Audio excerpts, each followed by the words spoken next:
Hi guys, it's Steph. You right there?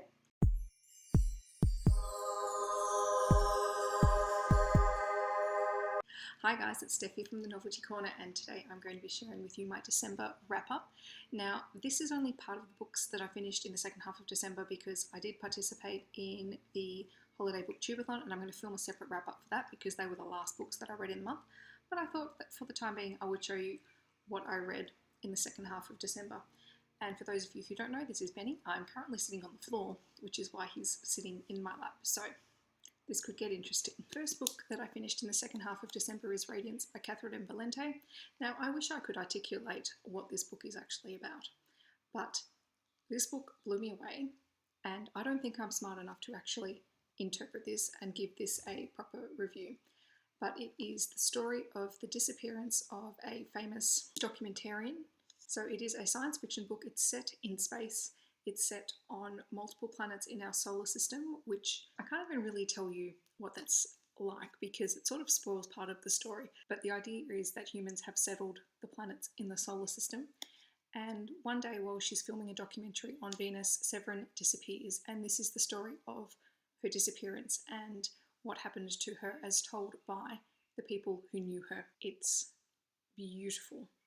The language in this is absolutely exquisite, and you're right there, Benny. It's absolutely exquisite. It was full of beautiful quotes. I've tabbed up some of my favourite bits. It took me a while to get into it and to get into the rhythm of the story, and like I said, can't really articulate the plot of this because I think it's something you just have to read. So if you like science fiction, I highly recommend that you pick this one up and give it a go. And as I talked about when I actually received this book, I love this cover. It's absolutely gorgeous. I ended up giving this one 5 out of 5 stars. I really loved it. The next book that I read this month was Lost Stars by Lisa Sealand Davis, and this was sent to me for review by Alan and Unwin. It is a young adult contemporary book. It is about a girl named Carrie whose older sister passed away, and ever since then her life has sort of spiraled out of control and she's fallen in with the wrong group of people. She's dependent on alcohol, and her family, what's left of it, doesn't know what to do with her. So her mother has left, her father is at a loss of how to deal with Carrie's behaviour, and her younger sister is trying to hold everyone else together. And then one day she meets Dean, who moves next door and is the nephew of her next door neighbour. And it's about how these two characters, who both have really traumatic pasts and things that they feel guilty for, and they find life really difficult to deal with, how they actually help each other to break that cycle. This was a really great book. I really enjoyed it. I think I gave it 4 out of 5 stars. Really quick, easy read, lots of great quotes, filled with music. I keep calling it Lost Stars, but the full title is Lost Stars, or What Lou Reed Taught Me About Love. So music plays a huge part in this book.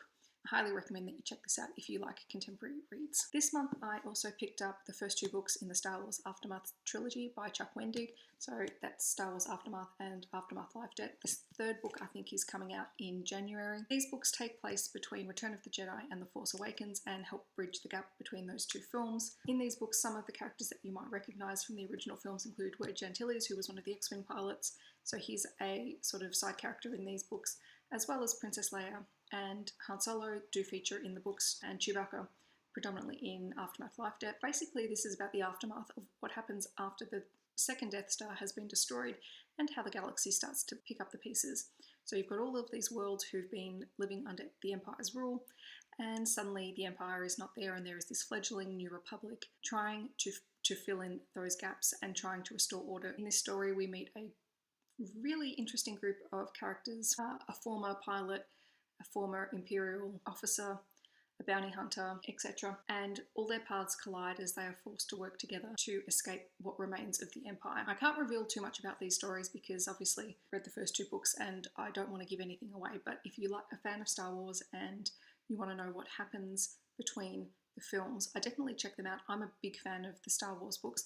What I will say though, particularly in the second book, what I noticed is this book series, which actually replaces a much larger expanded universe book series that used to exist but has now been declared non-canon since Disney bought out Lucasfilm and the Star Wars franchise. This particular book I noticed pulled a lot of old stories from those older books, stories that I really loved. And yes, they're different because the storyline is different, but there was a bit of recycling going on with character stories and even just dramatic stories as well. I can't say what they are because it'll give it away, but if you're a fan of Star Wars, you might notice some of those storylines being repurposed, And if anyone's interested in me doing a full book talk on the Star Wars books and comparing them, I'm happy to do that. I want to read the last book in the series before I do a comparison, but I am going to be rereading some of the older expanded universe books. I think they're now calling them the Star Wars Legends books or something, but I'm more than happy to have a chat about those if that's something that you're interested in. I gave Aftermath 3.5. It was a bit of a slower book. It was really like an introduction into a series, so it was a bit slower.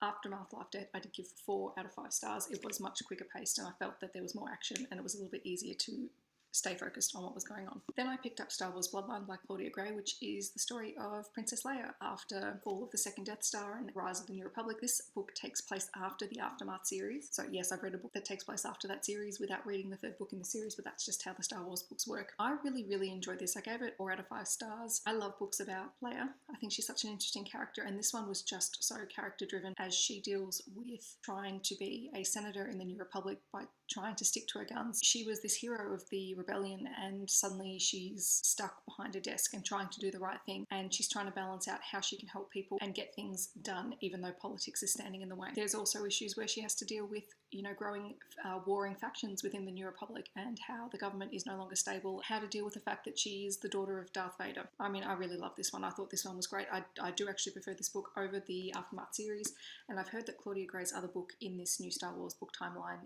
Lost Stars, is also really good, so I've actually ordered that one because I do want to pick that up and have a read as well. And the last book that I started before the Holiday Booktubeathon was Cut by Mark Rabe, which was a book that I received from Alan Nunman for review. I'm about halfway through it. So it is the story of Gabriel Newman, who is witness to a horrific crime when he is only 11 years old, and 29 years later his girlfriend is kidnapped by a serial killer. And it is dark, it is creepy. I really want to know what happens, but this wasn't part of my Holiday Booktubeathon, so I haven't finished it yet, but I will be finishing it hopefully in the next couple of days. So those are all the physical copies of the books that I finished in the second half of December. What was your favourite read for the month of December? Let me know down in the comments. I'd really love to hear. And I hope that wherever you're in the world, you're having a wonderful day. I hope that you've had a great start to the new year. And I'll catch you guys in my next video. Thanks for watching. Bye.